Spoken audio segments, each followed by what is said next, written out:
I'm Kelly Brees. This is A New View. I'm sitting here with my dear friend, Chrystal Cassetty. When I look at you, I just have to say this. You're a gorgeous woman, just so delightful to be around. You're a wife, you're a mom, you're a fierce entrepreneur. I would never imagine in a million years that you have such an intense testimony to share. And now that you and I've sat, we've had lunch and we've talked about this a little bit. You're one of the most courageous women I've ever met. So I want to take a few minutes and I want to take time to try to share your story. And the reason that I say try in such a short amount of time is because the more we talked, the more we realized that it has so many facets and so many elements, and it affected so many parts of your life that it's impossible to tell it in 30 minutes, but we're going to give it a shot.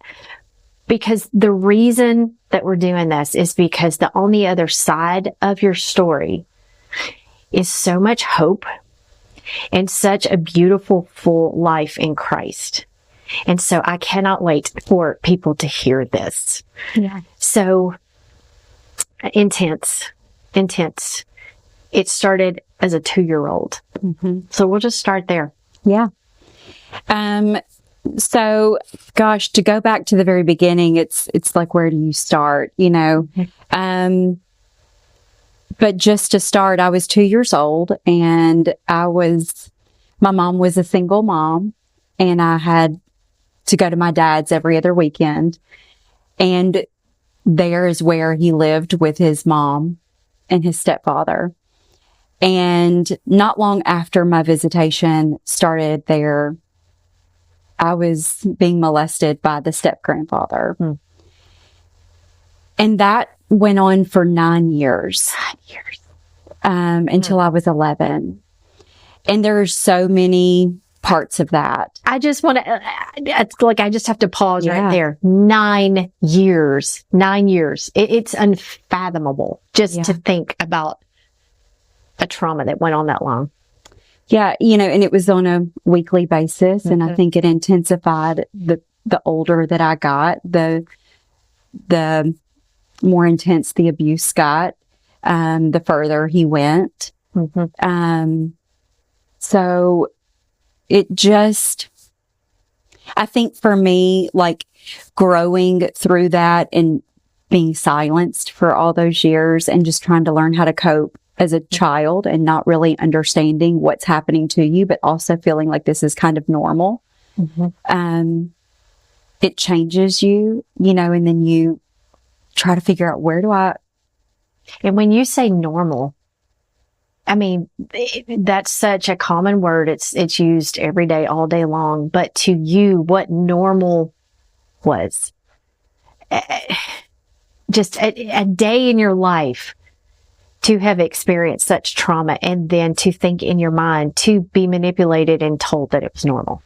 Absolutely. You know, and scared into not telling, you know, threatened, you know, all of those things that come along with what grooming really is. You know, they find what your weaknesses are. You know, my biggest fear was not to ever be with my mom, you know, so to be threatened with, you know, if you tell, you won't ever see your mom again. She'll be in a lot of trouble. And so when you're told that, then you believe that as a child. You don't have the capacity to understand that that's not really true. Mm-hmm. But you don't know that, you know. And so I'd say it all the time, you know, going into a room where unimaginable things are happening while there's people in the house. Mm-hmm. And then you walk out of that room and you walk down a hall where where everybody's just living life, but you have to pretend like all of these bad things weren't just happening to you. You learn very early on how to get over things very quickly, and you learn how to pretend and put on a facade. Mm-hmm. You know, everything's fine, you know, and that's what you learn to do and I think to survive and to cope, you do have to pretend like everything is fine. So when you would walk down the hall and there would be other family members, what's going through your mind? What's screaming inside of you? I think as a child, I wanted to be saved so bad, but not ever feeling like I could. You know, there was no way that I could tell anyone. You know, there's a lot of shame and guilt that comes with all of that also. And so the shame and the guilt overrides your need to tell because you feel like you just can't. Was there a time when you actually would have thought you trusted him in some absolutely bizarre sense? Absolutely. You know, I wasn't afraid of him. He was very funny. My abuser was cunning and everyone liked him. You know, so he was easily liked. So, you know, I wasn't the only one being manipulated. Wow. He manipulated everyone. So, you know, when I think about, you know, like I wasn't angry at other family members or thinking that they should have known. Really? You know, maybe at one time I thought that, but as I got older, I didn't struggle with that because I look at it as, gosh, everyone was duped by him. You know, he was able to manipulate everyone. And that's the thing about abuse is that it's not just the victim that's affected. It's everyone was affected. Did you, even at an early age though, did you feel you were completely alone in the world? Absolutely. Absolutely. Struggling with rejection, you know, and struggling to having no real understanding of what love really looked like. What normal love looked like that wasn't perverted, that wasn't skewed, you know. So growing up, that made it really hard for me to really even know how to be loved properly and know how to love somebody. That's what part of that abuse did for me in my life, you know, was learning how to unlearn what I had been shown and taught. Oh, absolutely. So I'm imagining, so when you start school at 6, how did you see people? How did you see other friends? How did you see teachers? I was very shy, very shy and introverted, which is not who I am today, you know, but I think that was part of the enemy's plan, was to shut me up and shut me down. Right. Yeah. So, because he knew that's not who I was meant to be, but that's who I was. I wasn't trusting of other people, other adults. And that so even teachers. And do you think teachers ever suspected anything from your behavior or anything like that? Or you had become so gifted in covering, right? Right. Yeah, I think so. Interestingly, I ran into an old PE teacher years ago, and she had told me that she always suspected something and she just didn't know what it was. And I thought, wow, I wonder, and I wish I would have asked, what did I do that made her suspicious? Because I think she was the only one. Really? Of all the people in your life? Wow. So you shared with me that, how old were you when you had a friend that invited you to go to church? So I didn't have a friend. I just started going. Just on your own. At what age? Oh, I was young. So maybe 9. There was a little church that was down the street, and my parents worked on Sunday. And so I would get up and get dressed and just go down to that little church. There was a pastor that had moved behind our house, and he had tried to witness to our family. We were not church going. Nobody in my family went to church. And so, I went down there. I just started going 9 years old. At 9 years old. And then at 14 is when I really started going to church. It was a little Pentecostal church. And now, did anybody there when you walked into that church? I mean, this 9-year-old girl walks in by herself. Yeah, what was the reaction? Yeah, I think there was a Sunday school teacher. Her name was Miss Peggy, and she had given me a book that I actually still have to this day. That was so meaningful to me. And I think she knew that I lived up the street. She knew that I walked, but at that age, I didn't really comprehend or didn't really even understand, you know, like the gravity of what that meant of me walking to church. But now looking back, I can see where the Holy Spirit was wooing me my whole life. Yeah. You know, even though I didn't have an understanding of him and who he was, you know, I wasn't being taught that. he certainly was calling me and protected you on that journey. So Absolutely. How long did you go do that by yourself? I probably only did that for a couple of years and then just stopped going until I was about 14. So as the years go by, this physical abuse ended at 11. How did it, what was the turning point? How did you finally told someone? I told a friend. So what was the moment where you said, this is it, I'm telling? So I was in elementary school, I believe 4th or 5th grade, and a counselor came and talked to our student body about your body and what are good touches, what are bad touches, and what should go on and what shouldn't. And I was confused, because of all that I had went through, the sexual abuse. And I had a really good little best friend. Her name was Sarah. And we had went to recess after that meeting. And I was so nervous. I mean, I can feel the anxiety in my chest even now, thinking about, I'm going to say this out loud to someone. Wow. But I knew Sarah's mom was a nurse. And so in my young mind, she can help me because she's a nurse. She helps people. And so if this is something that I should not be experiencing. Because you were doubting it. You didn't know. I didn't know. You literally didn't know. Is this normal or is this not? Right. Okay. So, but if this is something that I shouldn't be experiencing, then because she's a nurse, she can absolutely help me. And so I just told my friend Sarah that I was being touched all the time. And could she go home and just ask her mom if that was okay? Wow. And so I never thought anything else about it. Sarah didn't come back to school and say yes or no, and honestly, we just moved on with our life like children do. So wasn't this huge just relief or just this huge weight that had been taken off? No. You just, because that's what you learned to do. Right. You cover it up and you go on. That's right. Yeah. And it wasn't until, and even so then social workers came in and didn't really tell my mom, I don't think, what was going on. They just said they had some questions for me. And so I went and she's asking questions. And of course, I don't understand. I'm not putting 2 and 2 together that Sarah's mom this is Sarah's mom helping me. Sure. I don't even understand that. You don't grasp that this is how I'm being helped.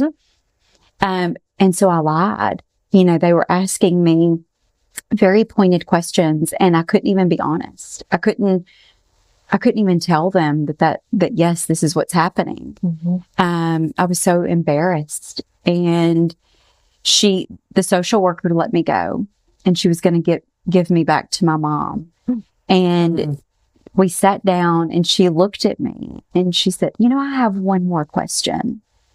And so she took me back and she said, I just have to know, are you sure that you're not being touched inappropriately? And I can just remember thinking, this is going to change my whole life and that someone's going to get in trouble. And I just didn't want anybody to be in trouble. I just didn't want it to happen anymore. And I finally said, yes, this is what's happening.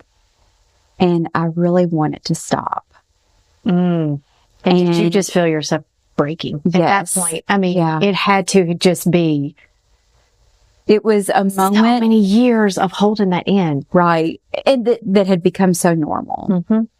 And so I just felt like everything's going to change, but I was so worried about what my mom was going to think about me. I was so worried that she was going to be so angry with me. And I think that's where that manipulation, comes into play.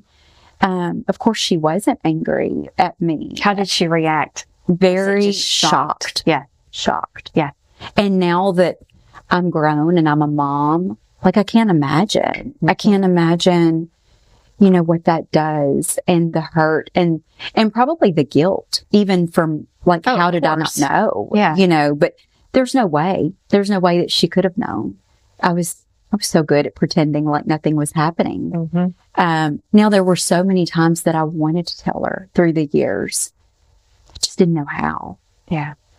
Just didn't know how. And if you're under a threat and under an ultimatum and everything else, I mean, you're not going to do that as a child. No, not at all. Because we're loyal and we're obedient. Yeah. So so obviously it ended then physically. Yeah. What was it like going? Did you ever go back? I did a lot. Yeah. Really? So I would go back and visit. I would go back and visit my grandmother, you know, and I just struggled. There. He's still there. She stayed with him all through his dying days, you know, and he lived to be a very old man. That was hard for me at different times in my life, understanding why she stayed, trying to understand why she stayed. I can't say that I understand it today, but I made peace with it. And he was never convicted. No, he never served a day in jail. And part of that was because I would never tell everything. I wouldn't tell enough. I just wanted it to stop. And it took years for me to be able to really talk about the depths of the abuse and what went on. I just wanted to pretend like it never happened, you know. Yes. And so it took a long time to be able to really come to terms with everything that had happened, everything that I had endured, and to be able to say, this is what happened. You know, this is what I went through. This is reality. Yeah. And reality is not what it should be. Right. I mean, I can't even imagine going through, and especially going through your teen years. Yeah. Trying to wrestle with that, because I think about a child that lived in a stable home. Those years are still, I look back, I have 2 adult children now, and I look back at those years and I think there were so many things that they still didn't know through the 14 to 18 that there's no way to know it until you walk through it. But when you've started out with a very skewed knowing everything of life and reality and love and parents and grandparents and just a safe home. And I can't imagine trying to navigate those years. So what did your teenage years end up looking like? Oh, so promiscuous, you know, and I'm not saying promiscuous like sexually even, but just even rebellious. Yeah. And maybe rebellious is a better word, you know, very rebellious, wanted to do what I wanted to do, very bitter, angry, Of course. feeling very rejected, but not knowing how to process any of it. You know, not knowing what to do with all of this anger that I have, not knowing what to do with the bitterness, not knowing what to do with feeling so unloved and unlovable. Yeah. Did it make you fight? Oh, absolutely. Yeah. I would say the unhealed part of me, the abuse itself made me a fighter, and the unhealed part of me made me a fighter in not a good way. You know, I wanted to fight physically. You hurt me. I want to fight you, you know, not knowing how to process someone wanting to leave, walking away. I didn't know how to be vulnerable and say, God, I really need you and I love you and I don't want you to go. So instead, I'm going to walk away from you first, or I'm going to fight you, you know? Yeah. I'll break up with you before you break up, before you get a chance, right? Right. Yeah. Because it's protective mode. That's right. Everything and being is in control. protective. Yeah. Being in control, needing to control the situation because I was so out of control for so long. And even in those years, you were alone. Yeah. You were not, there was no parent physically or mentally or emotionally in your life, really, at that point. Right. So you talked about when you turned 18. What's next? I had a child, you know, while I was graduating high school. So getting pregnant very early on in life, didn't finish school. I quit 6 weeks before graduation. Navigating being a newly single mom, you know. You told the story about, so you were living with your mom's ex. My mom's ex-husband. Not ideal. Not where you want to be. Right. But it was a home. It was a place to live. Right. Place to land. And so when you decided to keep your child, Mm-hmm. what did he say? His words were basically, you can have that child, but you can't live here. You know, I'm not raising a child. Mm-hmm. And so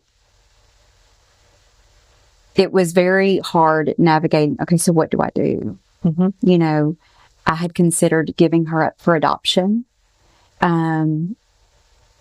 Because how am I going to raise a child? I can't even imagine what's going through your mind at that point, because an 18-year-old child, and I look back again at my own children at 18, and you and I both would look at our own children at 18, and they are a child. Right. A child. Right.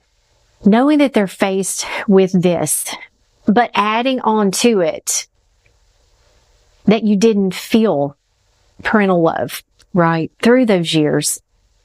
And now looking at a child, before you had your child, how did you view your child? Because I think that too, obviously, for very obvious reasons, is going to be very, very skewed until you lay eyes on that child. Yeah, very disconnected. Yeah. Very disconnected and just so unsure. Like, am I even able to do this? You know, questioning everything. You know, like, I don't even know that I'm capable. Yeah. And Did you feel like you couldn't love at that point? Oh, absolutely.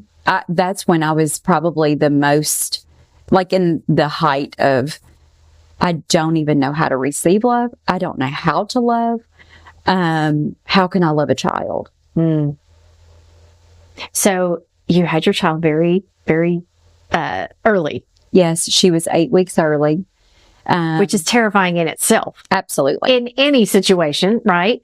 But I didn't understand it then. Like, I didn't even grasp how serious the gravity of me going into labor at 32 weeks, all alone.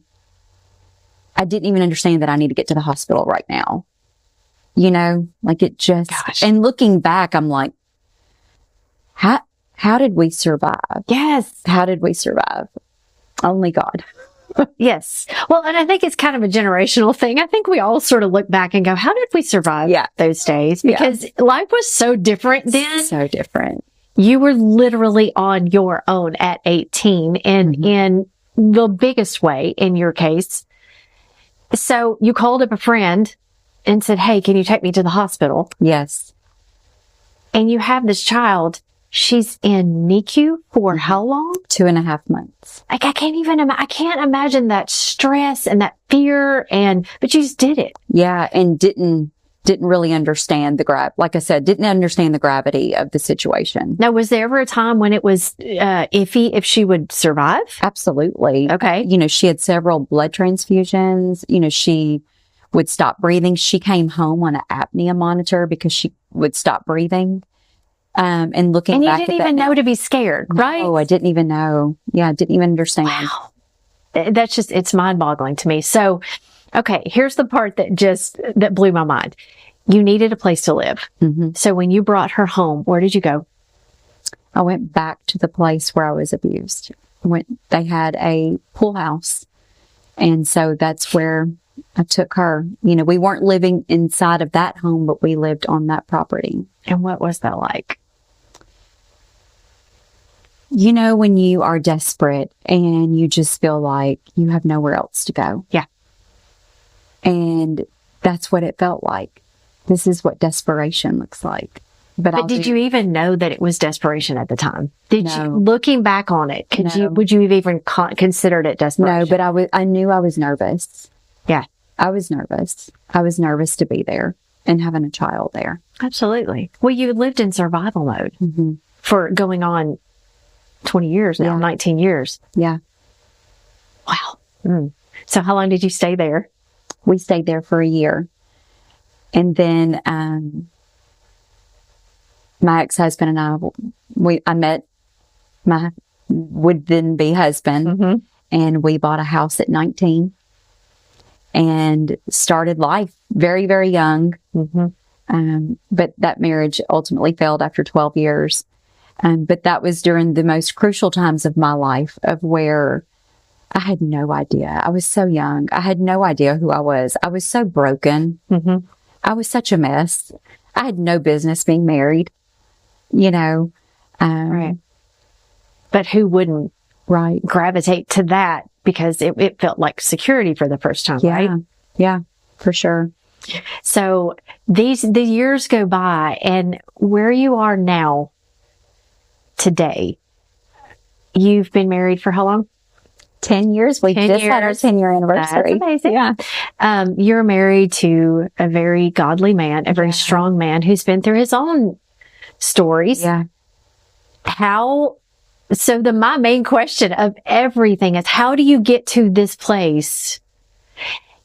How do you get to a place where you have now found a godly, strong, secure person? How do you trust? When did you get the trust back to be able to find your place, find yourself in that place? Yeah. I feel like that is such a journey on its own. The discovery of finding Jesus and really getting stripped down, having to be stripped down, and the self-awareness to say, I don't love who I am.